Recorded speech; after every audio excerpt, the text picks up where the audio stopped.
हाय नमस्कार मंडळी, कसे आहात? चला तर स्वागत आहे तुमचं एका नवीन ब्लॉगमध्ये. इथं बघा, आज होता रविवार, तर म्हटलं चला आजचं रविवारचंच काहीतरी स्पेशल बनलं पाहिजे. तर पाणीपुरी खायला बाहेर जायचं होतं, पण म्हटलं नको, दादूची तब्येत थोडीशी खराब होती, तर घरीच पाणीपुरी आणली आणि घरीच खाल्ली. तर आजचा बेत होता मासे, कारण की छोटे छोटे मासे खूप दिवस झाले मी खाल्लेच नव्हते, तर आज घेऊन आले होते दादूचे पप्पा.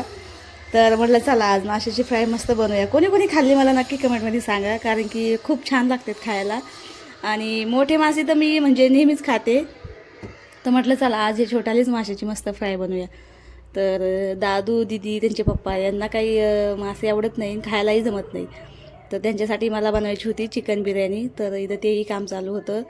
तर म्हटलं चला आता एवढी मासे फ्राय बनवून झाली की त्यांना मला चिकन बिर्याणी बनवायची होती. आणि इतकी छान बनवली ना मी, मसाले वगैरे सगळे टाकायचे, खूप छान होती आणि खायला तर इतकी टेस्ट लागती ना.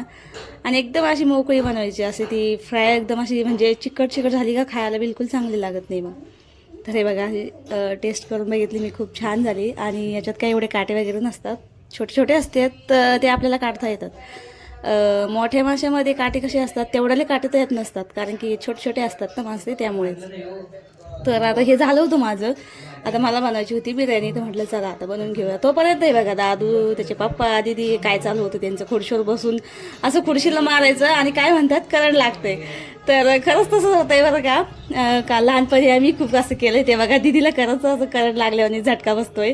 त्यांचं तेच चालू होतं केव्हाचं खेळणं, आणि मी बघत होते, कारण की माझं बिर्याणी म्हणजे टाकूनच बसले होते इकडं. तर बिर्याणी शिजून झाली, सगळी झाली, म्हटलं चला आता जेवायला बसलो आम्ही. तर खूप आज त्यांनी एन्जॉय केला, खेळ. तर म्हटलं चला आता हे बघा जेवायला मस्त बसलो. मासे फ्राय बिर्याणी असं सगळं काही वाढून घेतलं आणि सगळेजण आता आम्ही मस्त जेवायला बसलो. तर म्हटलं चला आता मी माझा ब्लॉग इथं संपवते. आणि आजचा रविवार खूप छान आमच्यासाठी असा होता आणि खूप एन्जॉय झाला. चला भेटूया पुढच्या ब्लॉगमध्ये, तोपर्यंत बाय.